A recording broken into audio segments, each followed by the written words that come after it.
षष्ठोऽध्यायः। श्री भगवान बोले, कर्म फल की लालसा न लेकर जो अपना कर्तव्य कर्म करता है वह सन्यासी तथा योगी है। केवल अग्नि का अथवा क्रियाओं का त्याग करने वाला सन्यासी या योगी नहीं होता। हे पांडव, जिसको लोग सन्यास कहते हैं तुम उसको योग समझो, क्योंकि संकल्पों का त्याग किए बिना कोई भी मनुष्य योगी नहीं बन सकता। योग का आरंभ करने वाले साधक के लिए कर्म करना ही मार्ग है। योगारूढ़ हो जाने पर उसी योगी के लिए अपने संकल्पों को त्यागना ही कल्याणकारी मार्ग कहा गया है। जब साधक न तो इंद्रिय विषयों में और न कर्मों से लगाव रखता है तथा सभी संकल्पों को त्याग देता है, तब वह योगारूढ़ कहा जाता है। मनुष्य को अपने मन को नियंत्रण कर अपना उद्धार करना चाहिए, अपना पतन नहीं, क्योंकि मनुष्य स्वयं ही अपना मित्र है और स्वयं ही अपना शत्रु। जिसने इंद्रियों को अपने वश में कर लिया है वह पुरुष अपना ही मित्र है, परंतु जो मन द्वारा अपनी इंद्रियों और शरीर को अपने वश में करने में असमर्थ है वह पुरुष स्वयं ही अपना शत्रु समान है। जो मन को जीतने वाला पुरुष सर्दी गर्मी सुख दुख तथा मान अपमान में शांत रहता है, ऐसे जितात्मा पुरुष में परमात्मा आत्म रूप से विद्यमान होते हैं।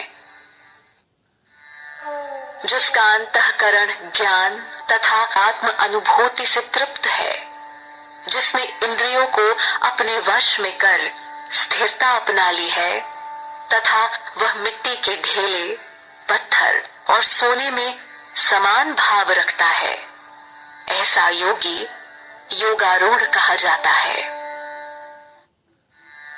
जो पुरुष शुभ चिंतक मित्र बैरी पक्षपात रहित मध्यस्थ धर्मात्मा और पापी पुरुषों में भी समान भाव रखता है वह श्रेष्ठ है। योगी पुरुष को अपने शरीर और मन को नियंत्रित कर एकांत स्थान पर अकेले रहते हुए कामना और संग्रह भाव से मुक्त होकर निरंतर मन को परमात्मा में लगाए रखना चाहिए।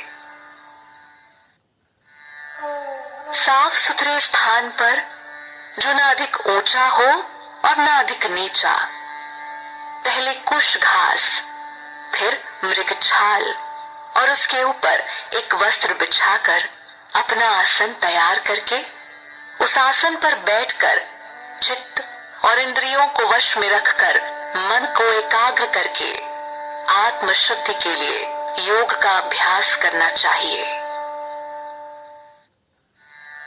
शरीर सिर और गर्दन को सीधा रखकर तथा दिशाओं को न देखकर केवल अपनी नासिका के अग्रभाग को देखते हुए साधक को शांत निर्भय और ब्रह्मचर्य व्रत में स्थित होकर मन को संयम करके मेरी शरण में आकर मन को मुझ में लगाकर बैठना चाहिए।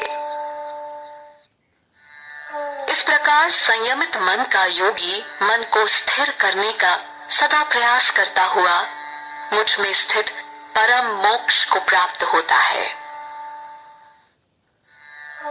हे अर्जुन, यह योग उस पुरुष के लिए संभव नहीं है जो अधिक खाने वाला है या बिल्कुल न खाने वाला है तथा जो अधिक सोने वाला है या सदा जागने वाला है। दुखों से मुक्ति दिलाने वाला यह योग तो उन्हीं को सिद्ध होता है जो आवश्यकता अनुसार आहार विहार करने वाले, कर्मों में यथा योग्य तथा यथा योग्य सोने और जागने वाले होते हैं। जब पूर्ण रूप से अपने वश में किया हुआ साधक का चित्त आत्मा में स्थित हो जाता है, तब अनेक कामनाओं से मुक्त होने वाला साधक योगायुक्त कहलाता है।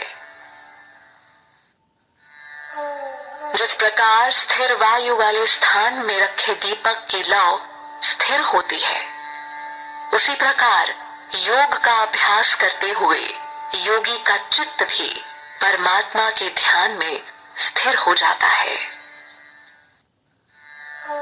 जब योग के अभ्यास से चंचल चित्त शांत हो जाता है, तब आत्मा स्वयं ज्योति स्वरूप में आत्मा को देखकर आत्मा में ही संतुष्ट हो जाती है।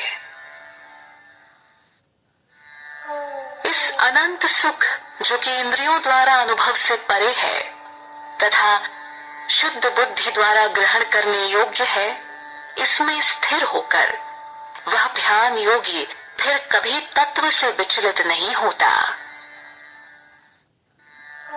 जिससे लाभ प्राप्त होने पर उससे अधिक उत्तम कुछ भी प्राप्त न लगे, उस स्थिति में होने पर वह बड़े भारी दुख से भी विचलित नहीं होता है। ऐसी स्थिति जिसमें दुख उसे स्पर्श भी न कर सके को ही योग कहते हैं। ऐसे योग का अभ्यास बिना उकताए हुए चित्त से निश्चय पूर्वक करना चाहिए। संकल्प से उत्पन्न होने वाली सभी कामनाओं का पूरी तरह त्याग करके और मन के द्वारा इंद्रियों को सभी ओर से हटाकर धैर्य से बुद्धि के द्वारा संसार से धीरे धीरे ध्यान हटाकर और मन को परमात्मा स्वरूप में स्थित करके फिर कुछ भी न सोचें। जहां जहां यह चंचल और अस्थिर मन विचरण करता है, वहां वहां से इसे हटाकर परमात्मा में ही लगाना चाहिए। जिसका मन शांत है, जो पाप रहित है और जिसका रजोगुण शांत हो चुका है, ऐसे ब्रह्म रूप हुए योगी को उत्तम सुख प्राप्त होता है। इस प्रकार अपने मन को सदा परमात्मा में लगाता हुआ पाप रहित योगी सुख पूर्वक ब्रह्म स्पर्श का परम सुख प्राप्त करता है। ध्यान योग से युक्त अंतःकरण वाला योगी अपने स्वरूप को सभी प्राणियों में देखता है और सब प्राणियों को अपने स्वरूप में देखता है।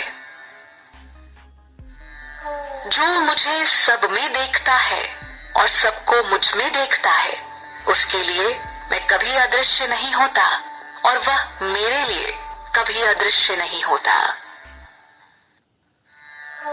जो योगी एकत्व भाव में सभी प्राणियों में स्थित जानकर मुझे भजता है, वह योगी सब कुछ करता हुआ भी मुझ में स्थित रहता है। हे अर्जुन, जो पुरुष सभी के दुखों अथवा सुखों को एक दृष्टि से देखता हो, मानो कि वह उसके अपने दुख अथवा सुख है, वह परम योगी माना गया है। अर्जुन ने कहा, हे मधुसूदन, मैं आपके द्वारा बताए गए एकत्व भाव वाले योग को समझ नहीं पाया हूँ। मुझे यह स्थिति चिरस्थायी नहीं प्रतीत होती, क्योंकि हमारा मन चंचल है। क्योंकि हे कृष्ण, यह मन चंचल अस्थिर स्वभाव का बलवान और जिद्दी है। इसे वश में करना मैं वायु को वश में करने की तरह कठिन मानता हूँ। श्री भगवान बोले, हे महाबाहो, निःसंदेह यह मन चंचल और कठिनता से वश में होने वाला है, किंतु हे कौन्तेय, इसे अभ्यास और वैराग्य के द्वारा वश में किया जा सकता है। मैं मानता हूं कि जिसका मन वश में नहीं है, उसके लिए योग प्राप्त करना कठिन है, परंतु अपने मन को वश में करके सही उपायों का प्रयोग कर प्रयत्नशील पुरुष को अवश्य योग प्राप्त हो सकता है। अर्जुन बोले, हे कृष्ण, जिसके योग में श्रद्धा तो है किंतु मन उसके वश में नहीं है, ऐसी अवस्था में वह यदि योग से विचलित हो जाता है तो वह योग सिद्धि को प्राप्त न करके किस गति को प्राप्त करता है? हे महाबाहो, क्या वह साधक ब्रह्म प्राप्ति के मार्ग से विचलित व निराश्रित होकर छिन्न भिन्न मेघ की भांति दोनों कर्म अथवा ज्ञान के मार्ग से भटक कर नष्ट तो नहीं हो जाता? हे कृष्ण, मेरे संदेह का पूर्ण रूप से निवारण कीजिए, क्योंकि संदेह का निवारण करने वाला आपके सिवाय दूसरा कोई नहीं हो सकता। श्री भगवान बोले, हे पार्थ, उस पुरुष का न तो इस लोक में और न ही परलोक में नाश होता है, क्योंकि शुभ कर्म करने वाला कभी दुर्गति को प्राप्त नहीं होता।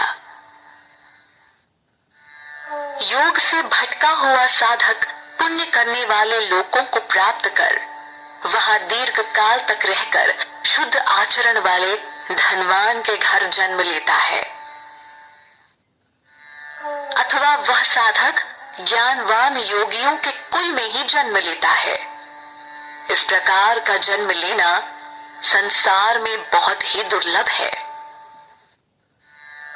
हे कुरुनंदन, वह पुरुष अपने इस नए जन्म में पूर्व जन्म के ज्ञान से संपन्न होकर पूर्ण सिद्धि के लिए उससे भी अधिक प्रयत्न करता है।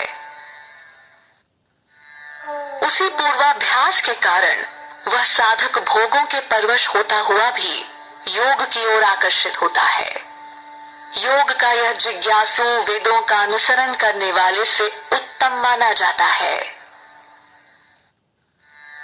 परंतु प्रयत्न पूर्वक अभ्यास करने वाला साधक सब पापों से शुद्ध होकर अनेक जन्मों के प्रभाव से पाप रहित होकर परम गति को प्राप्त करता है।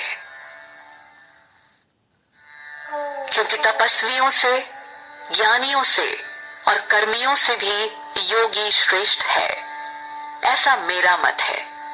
इसलिए हे अर्जुन, तू योगी बन। समस्त योगियों में जो श्रद्धावान भक्त मुझ में तल्लीन होकर मन से मेरा भजन करता है, वह मेरे विचार से सर्वश्रेष्ठ योगी है।